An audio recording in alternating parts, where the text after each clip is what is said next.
السلام عليكم ورحمة الله وبركاته. بهدف دون مقابل مباراة الإياب من الدور 16 بين ليفربول وريال مدريد. ريال مدريد بطل الموسم السابق، على وصيف البطل السابق أيضا هو ليفربول، بهدف وحيد فقط، مجموع مباراتين 6 أهداف مقابل هدفين لصالح ريال مدريد.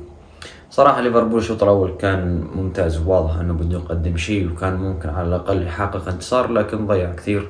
والريال اليوم كان قوي جدا، كان تركيزه عالي جدا وكان ما بده يخسر وكان بده ينتصر ريال مدريد. اليوم واضح هذا الشيء عند ريال مدريد، اللاعبين كانوا بدهم يفوزوا، صحيح هم فايزين بالذهاب ولو خسروا 1 أو 2 عادي الموضوع، يعني يتأهلوا، بس الريال اليوم ما بحث عن هذا الموضوع، الريال بحث عن الانتصار وانتصر بالنهاية بهدف كريم بنزيما بالدقائق الأخيرة. مجريات مباراة عادية جدا، كانت مباراة قوية فيها كثير فرص بس ما كان فيها كثير أهداف. في نقطة كانت بالذهاب مهمة جدا، وهي نقطة انه ناتشو كيف سيطر على محمد صلاح وما خلاه يبين بالمباراة.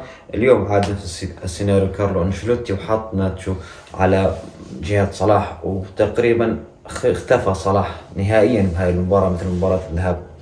العتب على يورجن كلوب، انت بمباراة الذهاب شفت انه صلاح عم يعاني امام ناتشو، لازم تلاقي حل، تودي صلاح شوي لهون، تساعد، تخلي حد يساعد صلاح.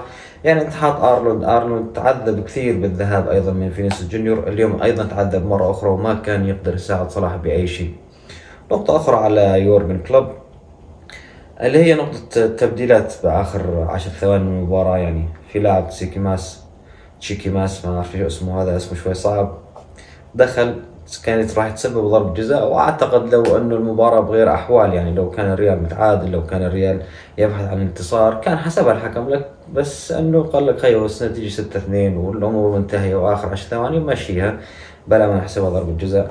نفس اللاعب بعد ما لمس الكرة اول مرة، هي اول لمسة كانت له، اللمسة الثانية له خذ عليها كرت اصفر بعد ما ضرب داني سيبايوس. هون عتب على يورجن كلوب، بتدخل هيك لاعب هيك عقلية بهيك وقت. اولا التدخيله هاي كلها على بعضها غلط، تدخلوا 10 ثواني، يعني في لاعب ثاني دخل معه، اللاعب الثاني ما لمس الكره. دخل هذا اللاعب بهي الطريقه صراحه يعني يحسب على يورجن كلوب. يورجن كلوب هو صاحب التصريح الشهير الموسم الماضي لما خسر النهائي امام ريال مدريد، وقال وين نهائي الابطال الموسم القادم؟ قالوا له باسطنبول، قال احجزوا لنا اوتيل باسطنبول. يبدو انه يا يورجن كلوب بدك تاخر كثير. يورجن كلوب مدرب من الدرجه الاولى، كلوب مدرب ممتاز، لكن اعتقد انه انتهى وقته مع ليفربول. اللي قدمه ليفربول شيء خرافي جدا، وتخيل انه ما يوجد ريال مدريد بهذا العالم، كيف كان راح يكون تاريخ ليفربول مع يورجن كلوب؟ نهائي دوري ابطال، مره بربع النهائي، واليوم ايضا بدوري 16، هي كلها على يد ريال مدريد. يورجن كلوب كان راح تكون عنده مسيره تاريخيه مع ليفربول لو ما كان ريال مدريد موجود. على الجانب الاخر نابولي الحكم معلق انه حذر الانديه الكبيره انه تقابل نابولي اقلها بربع النهائي، ونعم معه حق. نابولي عم يلعب كرة قدم خرافية صراحة، كرة قدم ممتعة، كرة قدم لا شبيه لها ولا مثيل لها بأوروبا حاليا. متصدر الكالتشيو وأكيد هو راح يحسم اللقب لأنه أقرب نادي له تقريبا 16-17 نقطة فارق، وما باقي كثير أسابيع. وقدم مباراة اليوم كبيرة أمام فرانكفورت وانتصر 3 أهداف دون مقابل. مباراة الذهاب انتصر بهدفين دون مقابل، يعني 5 أهداف. الدفاع قوي، هجوم ممتاز، هجوم رائع، تيكي تاكا ممتازة جدا عند هذا الفريق. ما بعرف مين اللي راح يكون هو ضحية نابولي بالدور ربع النهائي، لكن راح يكون له ضحية أعتقد برأيي الشخصي.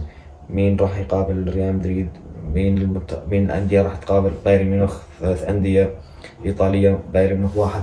أحس أنا إنه بايرن ميونخ راح يواجه ريال مدريد، راح تكون مباراة من طراز عالي جدا. بايرن ميونخ المرشح الأول، مانشستر سيتي المرشح الثاني، ريال مدريد قبل المرشحين هذول كلياتهم دائما مرشح. في مباراة قوية راح تكون عندنا يوم الجمعة، انتظرنا قرعة نارية، نشوف شو راح يصير. إلى ذلك الموعد إذا وصلت لهون لا تنسى الاشتراك والدعم، ودمتم بخير وصحة وعافية، وإلى اللقاء.